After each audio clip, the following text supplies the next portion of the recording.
Welcome to The Explainer. Tonight, we are exploring this bizarre, almost mystical twilight zone of consciousness that we literally all enter every single night. I mean, it's this weird place where reality bends, logic just kind of fades away, and your brain puts on its own private light show. We're talking about the strange science of falling asleep. Section 1. The Twilight Zone of Sleep, a Nightly Mystery. Okay, let's dive into this. Falling asleep is definitely not just a simple on and off switch. It's actually a wildly surreal, gradual process where our brains do some incredibly strange things before they fully power down. Have you ever been lying in bed, just drifting off, and suddenly you feel like you're physically falling and you violently jerk yourself awake? Well, that's called a hypnic jerk.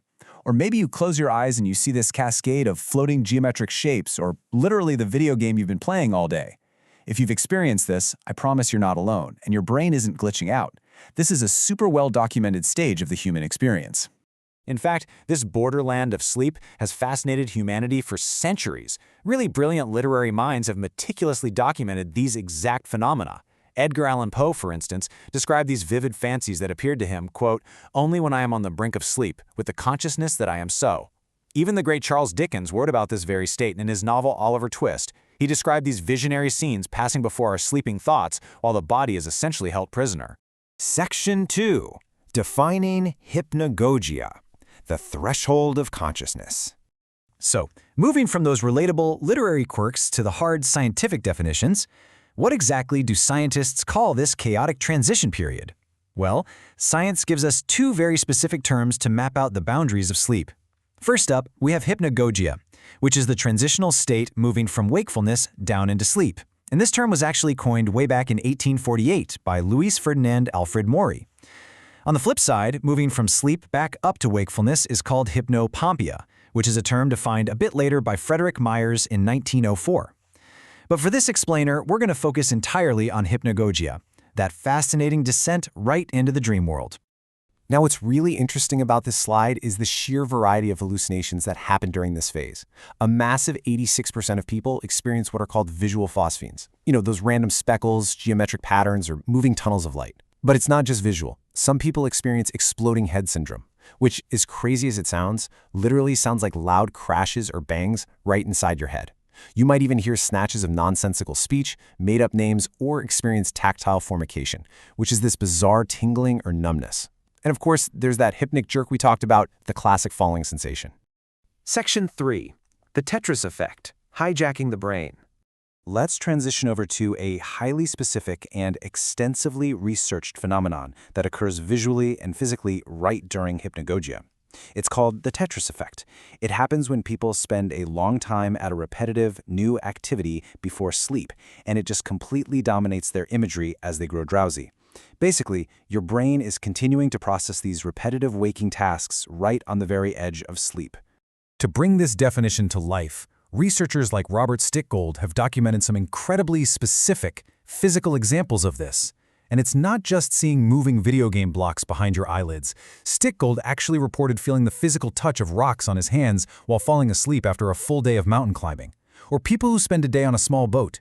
They report feeling the waves bobbing as they drift off. Skiers continue to literally feel snow beneath their feet. And people who've been trampolining can actually feel themselves bouncing up and down while lying perfectly still in bed.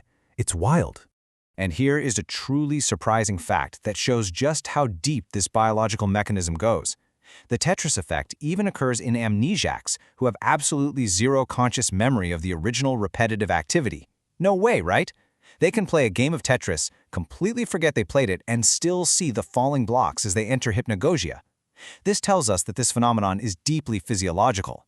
It's embedded in our brain's transitional mechanics, rather than just being some conscious memory playback. Section 4. Harvesting Hypnagogic Creativity.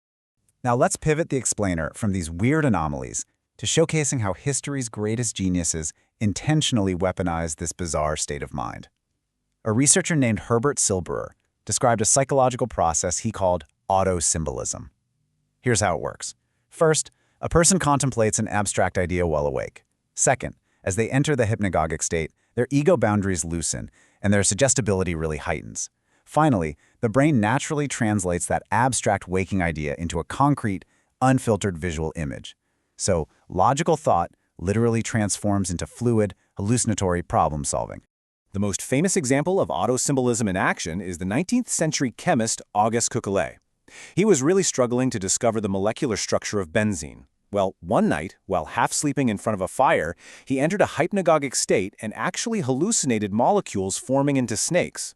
One of those snakes grabbed its own tail, forming an Ouroboros. He snapped awake and instantly realized the benzene structure was a closed ring.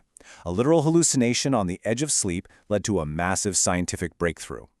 And this brilliantly illustrates how powerful this state can be for legendary figures like Salvador Dali, Thomas Edison, Nikola Tesla, Ludwig von Beethoven, and Isaac Newton. They all deliberately hovered on the edge of sleep to harvest their most creative ideas. Edison and Dali actually famously used this technique, where they held heavy objects in their hands as they nodded off. When they dropped the object, the loud noise would wake them up. This allowed them to capture their hallucinatory ideas right before slipping into deep sleep amnesia. Pretty genius, right? Section 5. Brainwaves and lymphatic flow. Let's move to and see how this builds across the timeline of our brainwaves. We need to ground all these mystical, creative experiences in the hard, measurable physiological mechanics of the mammalian body. What is actually happening under the hood? Well, researchers like Horkray proposed a scheme, mapping out the exact stages of sleep onset using an EEG. It starts in stage 1 with relaxed alpha waves. As you fall deeper, you hit stage 4, where the EEG actually flattens out to less than 20 microvolts. Then in stage 5, you get theta ripples. Studies show that those vivid, spontaneous, hypnagogic images peak right at stages 4 and 5. So there is a distinct, measurable neurological signature to this creative state. Alongside these shifting brainwaves, there's some critical biological maintenance happening. The brain initiates what's called lymphatic flow. This is the clearance of extracellular solutes in the central nervous system as it transitions out of wakefulness. To put it simply, while your mind is enjoying those trippy visuals and creative insights, your physical brain is literally washing itself. It's clearing out all the metabolic waste and clutter accumulated during your waking hours. So the crucial point is this: falling asleep is not just a passive shutdown of your body. It is an active, deeply creative, and physically restorative borderland, which leaves us with this question.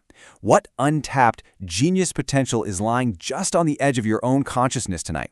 The next time you close your eyes and see those shapes, pay attention. You might just solve a problem you've been stuck on all day. Thanks for joining me for this explainer, and sleep well.